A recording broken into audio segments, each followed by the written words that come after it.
So, starting with Dr. Canty, Jeanine, could you tell us how you found your way to CIS and what you enjoy about being a part of this community? Oh, sure. And yeah, just being here is a great reminder of what I appreciate so much about this community. And I came to CIS right after, or a couple years after finishing my master's degree.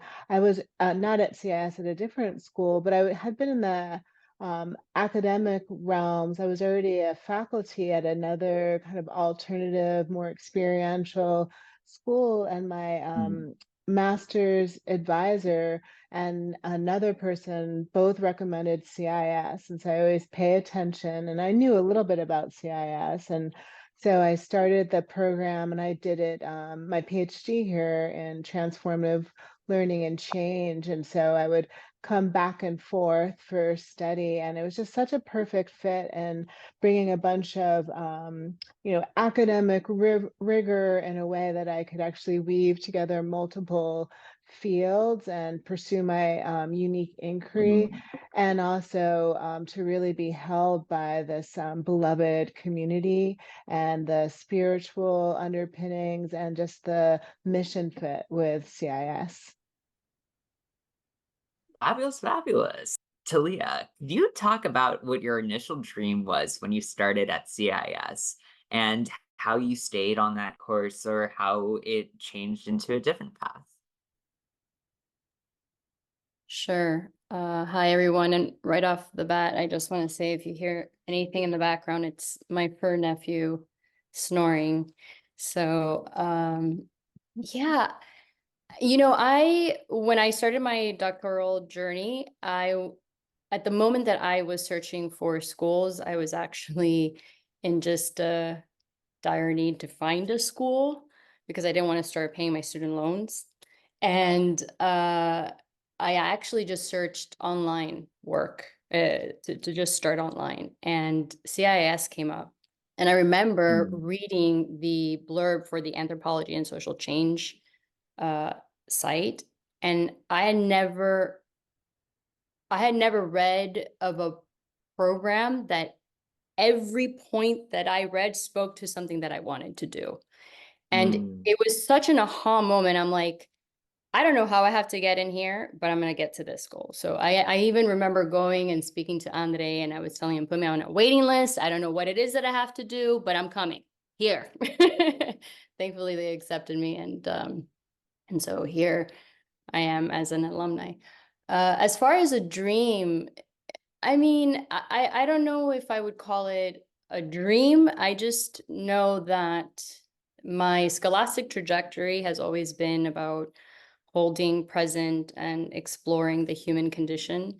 And I wanted to be able to continue doing that once I entered CIIS. What I loved so much about the anthropology and social change program was that, as Dr. Canty said, I was able to start in the department without necessarily having been an anthropologist because I have a BFA in theater, then a master's in counseling. So some schools, they kind of want you to continue the same trajectory. But here it was encouraged, for me to really weave all my fields of study to continue that exploration and see what it could turn into. I feel like now I'm living my dream. I didn't necessarily go in with a dream, but now it's turned into something quite magical as far as my life is concerned and my work. Awesome. Thank you so much for that. And I would love to hear from everyone else a little bit about some dreams that you've had at CIAS and how they've changed and how they've grown. But moving on, Kini, could you speak about how studying or teaching at CIS has transformed your experiences in the wider community outside of CIS? And this could be in both scholarship or professional work, for example. Yeah, thanks, Ishan. So, those just a reminder, my name's Chang. I'm the chair of the Community Mental Health Concentration. It's a clinical track program here at CIS. And for me, I think about community and pedagogy and work with my students and connection with how those things are completely integrated, right? And so I think the lens in which I do clinical work and even the way that I engage personally, I have a deep network of community, and I'm born and raised here in the Bay Area. So I think for me, the roots are so deeply connected to the land and the way that I do my work. So I actually see it as a flow. And one of the things I love about CIIS is this piece around looking and connecting holistically with who we are as people and who we are in the community. I think that's what makes us unique in many ways, is that that isn't something we have to intentionally do. That's just it's a way of being. And I love that about us. And I love that that gets cultivated and created in the way that we engage with our students and in the way that then we think about how we relate to that. And so I love that aspect of CIIS. It's always felt like a very connected fit in that way. And so, and some of that looks like community work, but some of it looks like what events we go to, or that I can integrate actually a lot of what I do in my personal life around community work. And CIIS will say, love that, bring that here to this space. So I just think that the flow of the integration is so much a part of who we are in our work. And I think that brings fulfillment to our identities. Beautiful. I love that. Now, Jonathan, could you tell me a bit about some seeds that were planted during your time at CIIS in the program and how you have seen them budding or flowering in your life today? Yes, absolutely. Thanks for having me here. I think one of the intentions that I came into the academic work with was to try to understand a different way of approaching myself as a musician and doing research. And so in terms of the scholar practitioner model, which was mentioned earlier, I believe by Heidi, I think that this was a really important question. As I looked at the different kind of more mainstream and more Eurocentric ways of doing musicology, it didn't really offer me the ability to bring my whole self into the research. I felt I'm a jazz musician from Toronto, and I went to India in search of other musical ways of knowing, and I ended up absolutely loving my time in India. I started learning classical Indian music, and I lived in Calcutta for 10 years, kind of on this adventure in consciousness, if you will. And it was it really deeply, fundamentally changed me, transformed me, and allowed me to look outside of a lot of the kind of cultural habits and assumptions that I had grown up within. And so when it came to thinking about, first of all, how can I really bring my whole self, including the spiritual realm, including the cultural level, the individual level, all together in research, I felt that I was exposed to this school through Debashish Banerjee, the chair of the East-West Psychology. And it was very clear to me that he was able to offer a very integral way of approaching scholarship in general. And so that's something that I think has really become super foundational to my PhD work. And the other thing that came that was less expected was along the lines of what another type of conjunction here in research, but a scholar activist. And I really felt that this kind of surprised me after a couple of years of being in East-West Psychology and studying with Dr. Banerjee. I felt that it was not just stimulating intellectually to be thinking about culture and the powers of music for transformation, for social change, for spiritual transformation, but also it actually became a synergetic project with myself as a musician, and to really see scholarship as and research and thinking about new language, putting language at the service of experience, a holistic experience. It's really become a core part of how I engage in the world and how I see scholarship as a form of activism, whether that's on the social justice level, whether that's on the sense on a cultural level, or that's about building kind of psycho-cosmological models in which you would experiment and develop yourself and communities. So these are some of the thoughts that I have on my mind right now. I love that. All right. So now let's sort of popcorn around. I'm really interested to, sort of in line with all of these questions. Could you all talk about how the community at CIS helps individuals step into their dreamed reality, especially in the context of our theme towards building a bright future? I could definitely talk a little bit about that. I feel like CIS, one of our, I guess, superpowers is both the intra and interpersonal Mm. relational skills. And a lot of people go to academic institutions and they get a lot of knowledge, but they actually have no kind of grounding in how to have social currency and to be self-aware of the way we approach one another, the language we use, the energetic, and just really being curious about others and being compassionate and kind. So, in some ways, when you come to CIS, it can, if you haven't done any of that work, it can be a whoa, because most of Mm. our classes are structured where we actually interact with one another. We're just not all watching the same Zoom lecture or in-person lecture. We talk together. We might do physical exercises and interpersonal relating. And some of that work in combination with the like readings and lectures and all of that can actually bring up stuff that we haven't expected. We have to look at the way we show up in the world and the way we can show up for others. And I think that's something that we need so much because in our societies, there seems to be a lacking ability to navigate in these ways. I could pop in. I really want to echo what Jeanine said. That really Mm. resonates with me as well. And I think that's so true.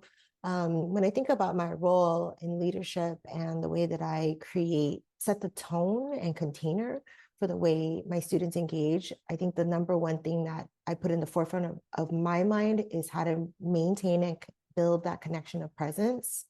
So how I show up is being present. And that could be like one-on-one conversations with a student. That could be how I step into the room when I'm going to lecture. It could be whatever that might be. And so how do I bring a kind of presence into the space? And that attunement then creates and connects with each individual and the collective vision, right? That they want to, whatever that is for their future or whatever it is in the moment, or even if you're discussing like, what do I want to do my research on, right? So for me, that's very much in the forefront of the way that I engage. Yeah, I can definitely agreeing with everything that's been said, just add some other little value points. One thing that I appreciate so much from my time at CIIS is that as soon as I entered my work in the department, I automatically entered a huge community outside of the university. It's incredible how, I mean, even from my travels, I mentioned that I go to CIIS and somebody knows CIIS, within the social justice work that I do. The recognition is vast. So that's something that really shocked me, I guess, in a good way. And then the other thing that I found so important is that our department invites the thinkers that we are studying. A lot of the thinkers that we're studying are current, they're alive. And I feel that that's something that you don't get into a lot of universities, especially when we're studying thinkers that are sometimes just not relevant to our issues, to tell you the truth, from my experience, I should just say. So that's something very lovely because you really get to not just read, if you will, the theory and these wonderful thinkers, you get to engage with them. And that is so cool to do, to get to not just ask them about the book, but then that they wrote and that you're studying, but then to get to take the book a step further because they're in front of you and you get to pick at their brain. So just wanted to add that to everything that's been said. Thanks so much. Yeah, beautiful. And I'll just quickly add, I think what I found in East-West psychology, right from the very first day I arrived into the community retreat, was really this idea of a community as a shared aspiration. You know, I was around people that were not necessarily like me at all. There was a huge diversity in what brought people into this program, but there was an aspiration for transformation, for you know, self-inquiry. And I think that question of aspiration is it's central, because you can be given an aspiration, you know, from somebody as an ideology, or from even from a culture. What should I become? It kind of is based on what you perceive as the forces of culture making you a certain way. But I really enjoyed and think it's very important that idea of what's binding, I guess, the community. This aspiration is very open, and it's not something that can be reduced to one image or one thing or one articulation. It's plural in essence, and it's also built together through experiments and through frameworks which are transformable. And I think that the idea that of kind of collective research, of introspection, contemplation, along with artistic expression, I think all of these modalities are integrated into the pedagogy, and it creates, I think, a very productive way of becoming together in this space. Lovely, lovely. Okay. So moving on now, I was wondering, is there, could you all speak about either a book, a poem, an article, or some similar cultural object that had a big influence on you and your journey at CIIS? I definitely want to speak to this. One of I'll never forget the moment I was starting, it was my first year, and in the Anthropology and Social Change program.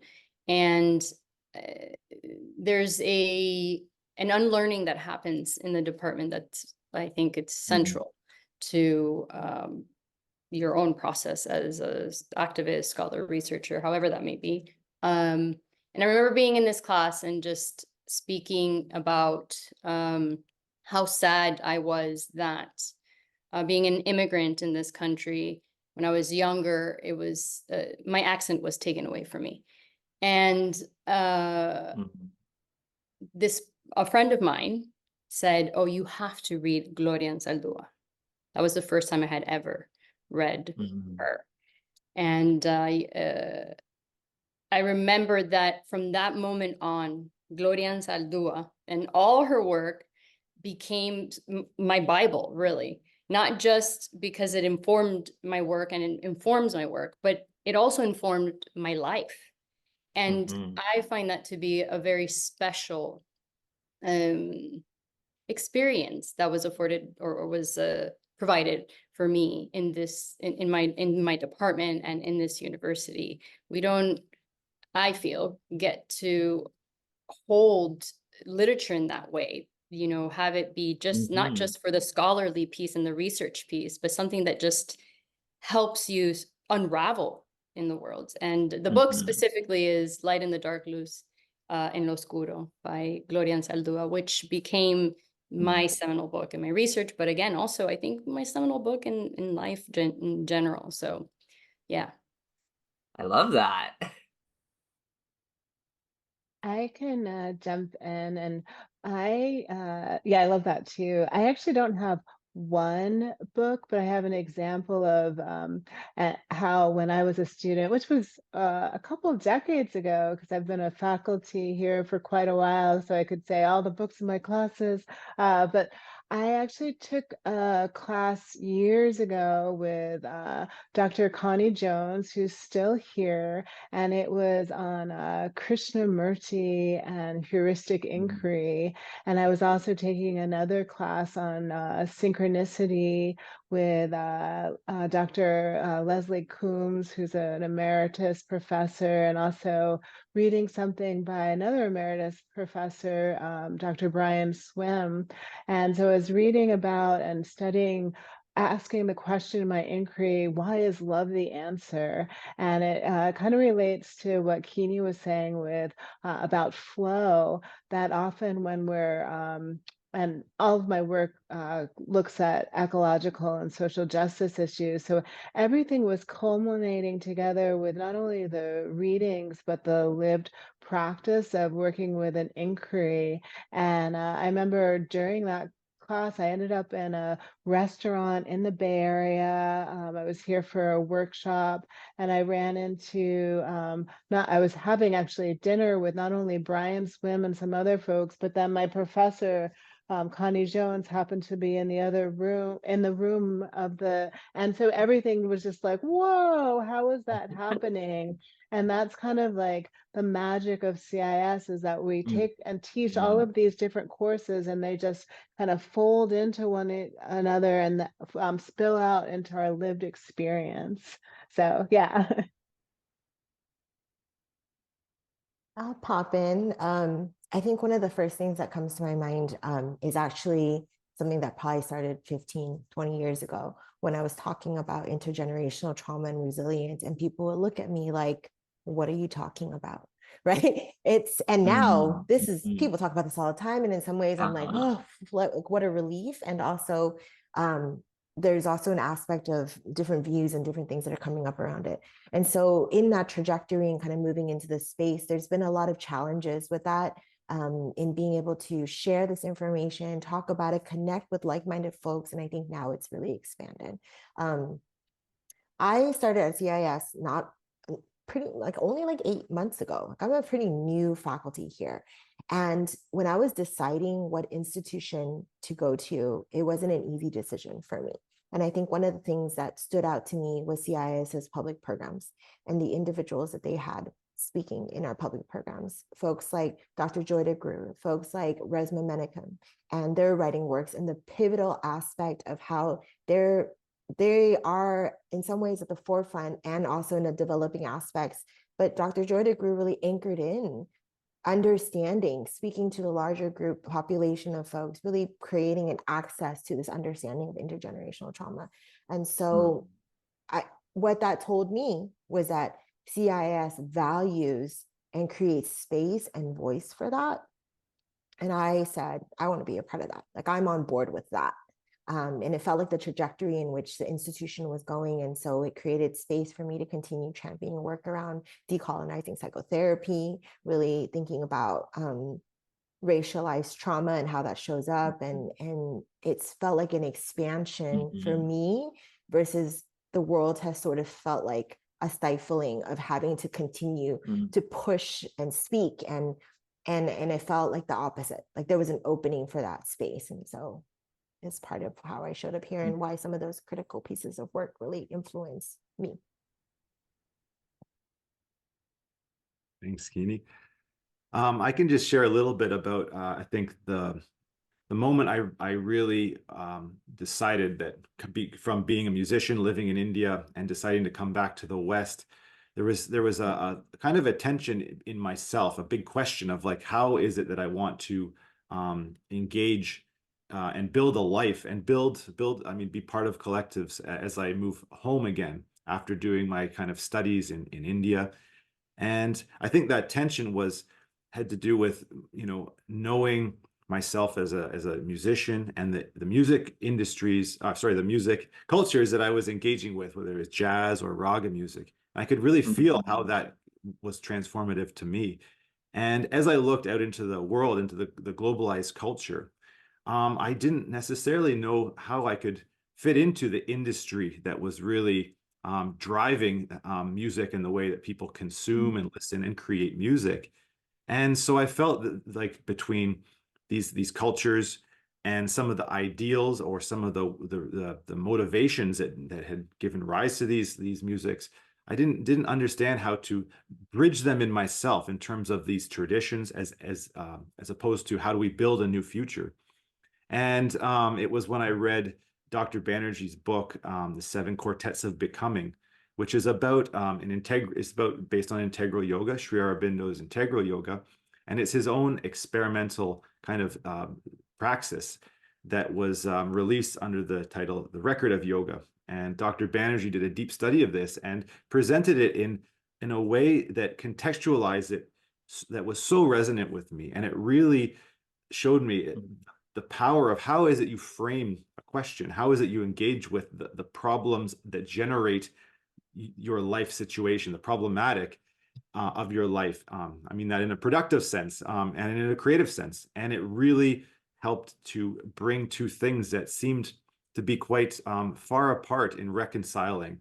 Like even go as far as Eastern wisdom traditions. I'm engaged with integral yoga, and it can feel so natural to say, well, this is wisdom of the past. This is the way forward, or this is the framework in how we can understand ourselves and the world. But to just mindlessly accept is not going to actually necessarily situate the problem that you are encountering in your individuation process in your life. And so I think this was a really bridging between something like spirituality and also politics and ethics and aesthetics. And I think that book really was really changed my life, actually, and brought me to CIIS to learn with Dr. Banerjee. Right on. Wonderful, wonderful. Okay, so my last question for everyone today, and let's try to keep it quick so that we can move on to the break and then to the breakout room sessions.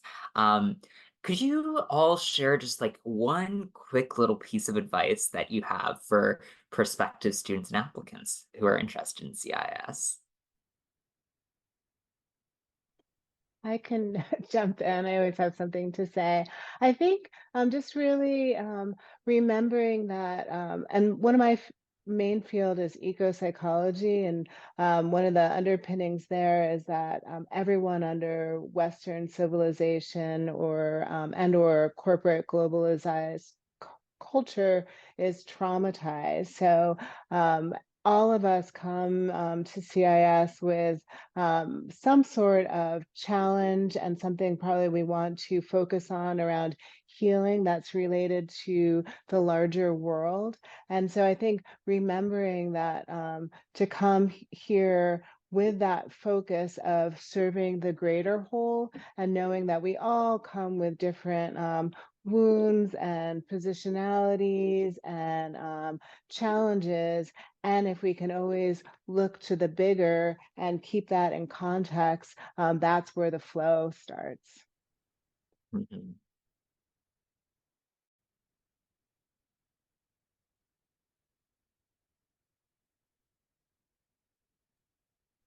I could jump in quickly and just say, bring your full self. Don't feel like you compartmentalize. This is a space that I think has been with that intention, and it's been upheld with integrity and academic rigor, and there's way more possible in the academic space than you may think. And so I'd say don't compartmentalize yourself. Bring your full self and put it on the table for inquiry. I think I would say that you're not alone. You're built in and part of a larger community. And one thing I think CIIS brings is partnership and community and compassion. And so you're not alone. I think sometimes, especially if we come back into higher education later on in our life, or you're changing careers, or you're in this exploratory process that can be so anxiety provoking and scary for you. And I just want to remind you that you're not alone and we're here for you. Yeah, and I guess really quickly to add to all the beautiful words that have been said, the education space, in thinking through Paulo Freire, the education space shouldn't be thought of something that you just go in and you just absorb information. It's just banked into your brain. I mean, it really is a space of relationship, and everybody that is involved, not just the professors, but the students as well. There is this holding, it's labor, and it's a holistic type of labor. It's not just your physical, psychological, intellectual labor. It's also an emotional labor. I mean, I think especially because CIIS focuses so much on the holistic. You know, when I mentioned unlearning before, there is an unlearning that will happen for you.